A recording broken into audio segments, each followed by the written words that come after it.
Capítulo 8. La corte del Moro. Hacía ya algún tiempo que Giovanni Beltrafio estaba en el taller de Leonardo cuando una mañana le dijo el artista: ¿No has visto todavía la Sagrada Cena? No, meser, me lo habéis prometido muchas veces, pero aún no he tenido ese placer, repuso el discípulo. ¿Queréis venir conmigo?, preguntó afectuosamente. Desde luego, meser, respondió Giovanni con un brillo especial en la mirada. Y salieron juntos camino del convento de Santa María delle Grazie. Las noches anteriores, Leonardo no había dormido. Estaba enfrascado en los planos de la máquina voladora. A pesar de ello, se encontraba fresco y dispuesto al trabajo. Giovanni caminaba a su lado, muy orgulloso de que las gentes con quienes se cruzaba viesen que era el discípulo del gran maestro. Cuando iban aún por el camino, Giovanni se mostró de pronto muy inquieto. Leonardo lo notó, pero calló esperando que fuese el muchacho quien diese la pauta. Y por fin Giovanni se decidió. Meser, estamos a día 14 y convinimos que le pagaría el 10 de cada mes. Os ruego me perdonéis, pero es que no dispongo de momento de ese dinero. He regañado con mi tío, quien no quiere darme un mulo denario. Pero os prometo que en cuanto cobre unas copias que he hecho, os pagaré. ¿Podéis esperar un poco? Dios mío, ¿no te da vergüenza hablar de eso? Y Leonardo inició otra conversación alegre y banal. Giovanni sonrió agradecido sin atreverse a insistir en el tema. El artista habíase fijado en sus zapatos medio rotos y en el traje raído, y comprendió que era muy pobre. Por eso, no quiso hablar de dinero, para no humillarle más de lo que ya estaba. Pero momentos más tarde, con aire distraído, registró sus bolsillos y sacando una moneda de oro dijo: Giovanni, hazme el favor de ir a la tienda y comprarme 20 hojas de papel de dibujo azul, un paquete de tiza roja y unos pinceles, toma. ¿Un ducado? Pero eso no costará más que 10 sueldos, os traeré la vuelta.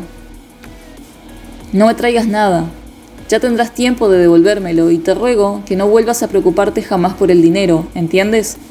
Y volviéndose hacia el discípulo continuó: Ya sé por qué te has imaginado que era avaro. Apostaría a que lo adivino. Giovanni se turbó. No sabía hacia dónde mirar. Cuando acordamos tu mensualidad, prosiguió el maestro, sin duda te fijaste en que te preguntaba y anotaba todo hasta el último detalle en un cuaderno, lo que me sería pagado y en qué fecha y quién. Esta costumbre la he heredado de mi padre, el notario Piero de Vinci, el más exacto y el más escrupuloso de los hombres. Es una costumbre que no me sirve para nada, ni saco de ella ningún provecho para mis negocios.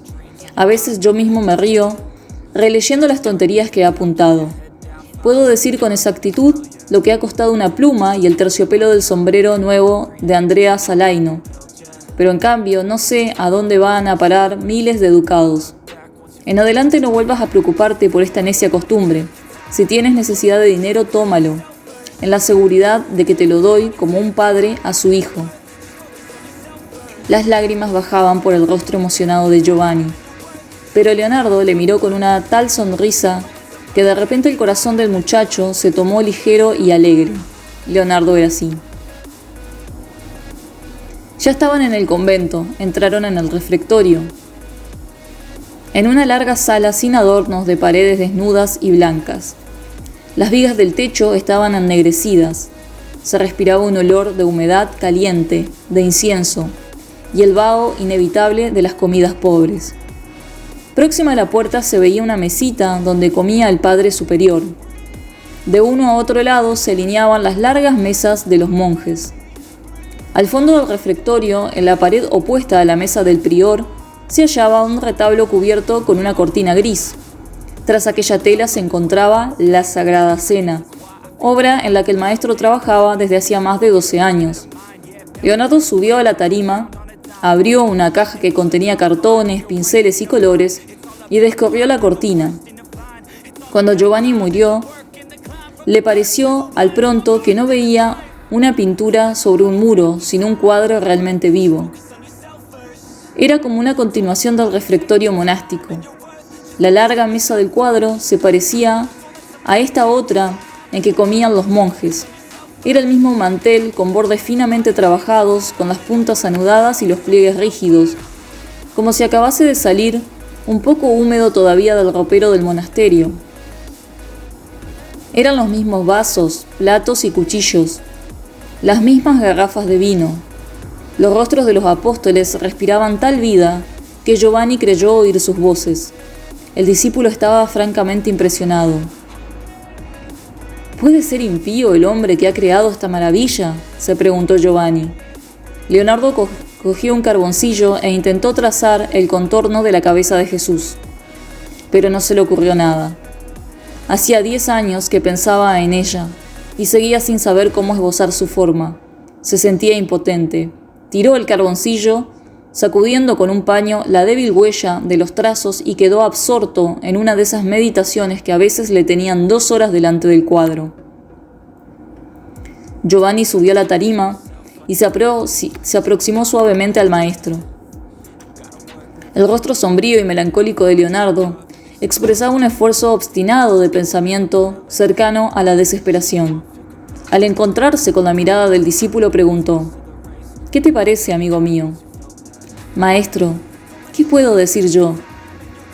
Esto es vuestro y es más hermoso que todo en el mundo.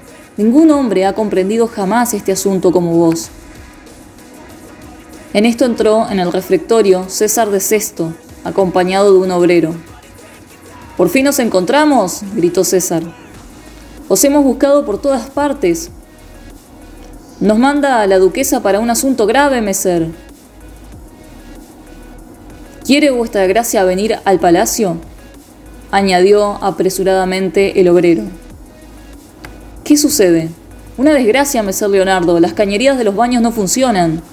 Esta mañana, en el momento más inoportuno, cuando la señora duquesa se dignó a dar ella misma la llave de agua caliente, estando ya dentro del baño, la empuñadura de la llave se rompió y por poco se abraza con el agua que salía a borbotones.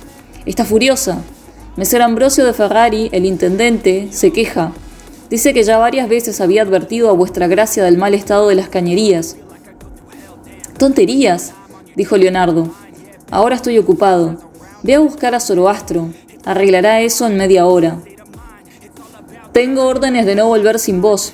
Y dando una mirada al espacio blanco donde debía surgir el rostro de Cristo, Leonardo se decidió a seguir al fontanero, para dedicarse a otra tarea mucho menos poética que la de pintar.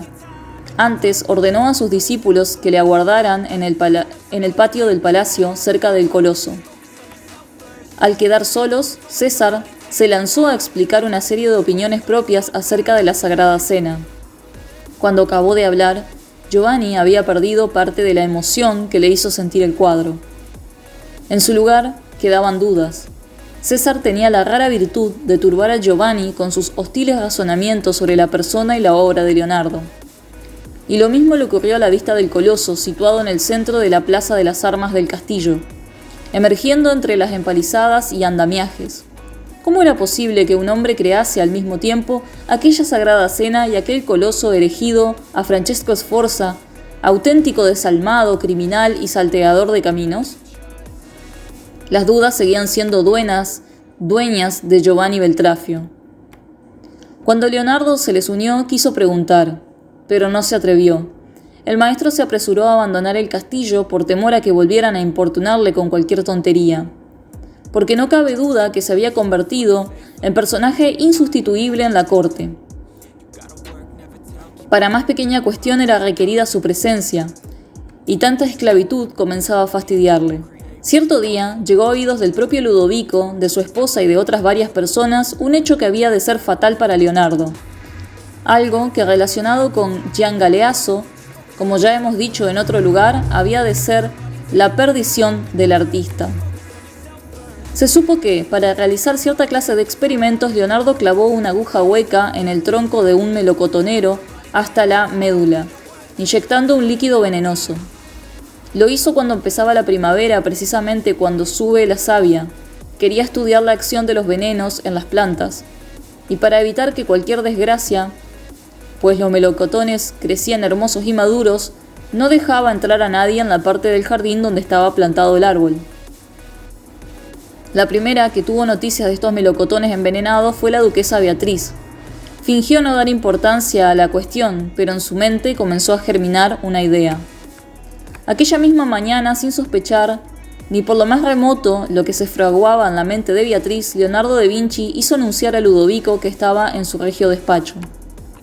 Después de cruzar el saludo, el duque preguntó: «¿Cómo va ese nuevo canal, el Navilio Sforzesco, Messer Leonardo?» «Sigue adelante, Alteza, pero me temo que tendréis que hacer un nuevo desembolso para que los trabajos continúen». «¿Cuánto?», preguntó Ludovico, quien confiaba plenamente en aquel florentino, a pesar de que se había presentado en la corte sin título alguno, más que con su ingeniosa dialéctica y un montón de proyectos bajo el brazo. 15.187 ducados. «Es muy caro, Messer Leonardo. Verdaderamente me arruinas, exiges demasiado. También Bramante es un buen arquitecto, pero jamás me pide semejantes sumas». «Como gustéis, señor», se encogió de hombros Leonardo. «Encargádselo a Bramante». «Vamos, vamos, no te enfades. Sabes que nunca dejaré de complacerte». «Pero dejemos esta cuestión para mañana, ya decidiré. Ahora déjame hojear tus cuadernos», pidió el duque. «Tomad, señor». Los cuadernos estaban llenos de apuntes sin terminar, de dibujos y proyectos arquitectónicos. Uno de los dibujos representaba un gigantesco mausoleo, toda una montaña artificial coronada por un templo de numerosas columnas. En la cúpula había una abertura redonda con el fin de dar luz al interior del monumento, que sobrepasa en magnificencia las pirámides egipcias. El dibujo iba acompañado de su presupuesto y de un plan detallado de escaleras, corredores, salas, todo él calculado para contener 500 urnas funerarias. «¿Quién te ha encargado esto?» «Nadie, son caprichos, fantasías». Moro le miró sorprendido y continuó hojeando el cuaderno. Se detuvo en otro dibujo que era el plano de una ciudad en la que las calles tenían 2 pisos. El superior reservado para los magnates y el otro para los ciervos y las bestias de carga, además de las cañerías, alcantarillas y canales. La ciudad estaba perfectamente proyectada según la física y la naturaleza, pero suponía un escarnio para los pobres y para los humildes, por la barrera que establecía entre ellos y los ricos. «No está mal», exclamó el duque. «¿Creéis que se podría construir?» «Oh, sí», se animó Leonardo. «Hace tiempo que deseaba proponerle a Vuestra Alteza que intentase la experiencia, aunque solo fuese un barrio de Milán. Veréis cómo esa gente que ahora se amontona y se apretuja en antros miserables se acomodaba con holgura. De ejecutarse mi plan, señor, Milán sería la más bella ciudad del mundo». Pero viendo que el duque sonreía divertido, se detuvo. «Qué hombre más original y gracioso eres, Messer Leonardo. Creo que si te dejaran hacer, lo volverías todo del revés. ¿Cuántos conflictos producirías al Estado? ¿Cómo no ves que el más dócil de los esclavos se rebelaría contra tus calles de 2 pisos?»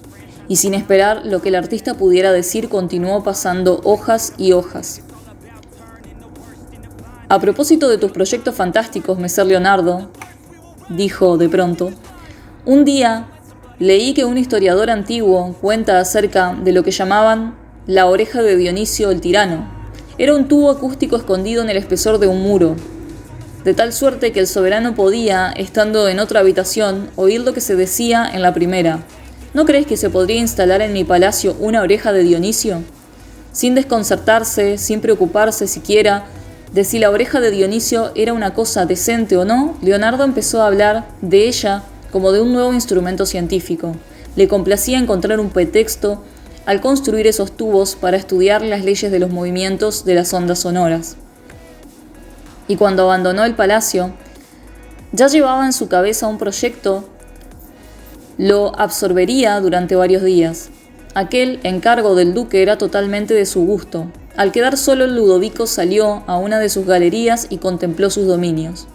Pastos, mieses, campos regados por una red de canales y regueras, plantíos de manzanos, perales y moreras unidos a guirnaldas de viñas.